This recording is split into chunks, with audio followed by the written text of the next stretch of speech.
لوگ کہتے ہیں دم کدھر سے آ گیا؟ بخاری پڑھ رہا ہوں، صحیح بخاری۔ ایک بڑی خوبصورت حدیث ہے، سنیے گا۔ حضرت ابو سعید خدری رضی اللہ تعالیٰ عنہ حدیث کے راوی ہیں، بخاری میں موجود ہے۔ ارشاد فرماتے ہیں کہ ہم ایک سفر پہ تھے، واپس آ رہے تھے، ایک جگہ رات کو قیام کیا، سونا تھا، بستی تھی۔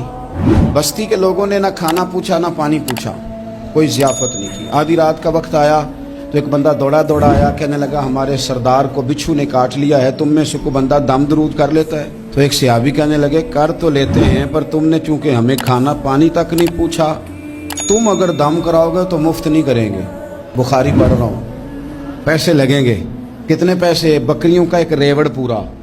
شارحین نے لکھا 40 بکریاں۔ کنے دما دیاں؟ او بھائی اس سے کوئی بندہ جواز نہ لے کہ پیسے لینے جائز ہیں، اس سے جواز نہ حاصل کرے۔ آپ بات کو سمجھیں، پس منظر کیا ہے؟ پانی تک نہیں تم نے پوچھا۔ کچھ لوگوں کا علاج ہوتا ہے، انہوں نے کہا پیسے لیں گے دم کر دیں گے۔ صحابی نے کہا، حضرت ابو سعید خدری رضی اللہ تعالیٰ عنہ فرماتے ہیں وہ چونکہ تنگ تھے، بچھو کاٹ کے، اور سردار کو کہا چل تو صحیح نا۔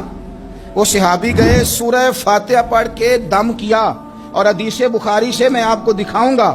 لوگ کہتے ہیں دم کدھر سے آ گیا؟ بخاری پڑھ رہا ہوں، صحیح بخاری۔ شفا تو اللہ نے دینی ہے نا، رب کریم نے شفا دے دی۔ بکریاں لے لیں، آ گئے جہاں آرام کر رہے تھے اس جگہ۔ صحابہ میں اختلاف ہو گیا، کچھ کہنے لگے بکریاں لینی چاہیے تھی، کچھ کہنے لگے نہیں لینی چاہیے تھی۔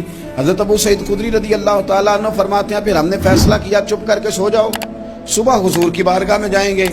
اگر کریم نے کہا لینی چاہیے تھی پھر تو موج بن گئی، اور اگر کہا نہیں لینی چاہیے تھی تو بکریاں ہانک کے واپس کر دیں گے۔ مسئلہ کیا ہے؟ کہتے ہیں صبح گئے حضور کی بارگاہ میں، جا کے مسئلہ عرض کیا، یا رسول اللہ انہوں نے بھی پانی کوئی نہیں پوچھا تھا، ہم نے بھی کہا دم کریں گے تو پیسے لیں گے، تو ہم نے یہ بکریاں لی ہیں۔ شارحین لکھتے ہیں 40 تھی شاید۔ تو یا رسول اللہ اب کیا کریں؟ حضور مسکرانے لگے، جس کے گچھے سے لچھے جڑے نور کے، ان ستاروں کی نزہت پہ لاکھوں سلام، اور جس کی تسکین سے روتے ہوئے ہنس پڑیں، اس تبسم کی عادت پہ لاکھوں سلام، اور ان کی باتوں کی لذت پہ بے حد درود، ان کے خطبے کی ہیبت پہ لاکھوں سلام۔ حضور مسکرانے لگے اور مسکرا کے پوچھا اچھا پڑھا کیا تھا؟ یا رسول اللہ سورہ فاتحہ۔ فرمایا سکھائی کس نے تھی؟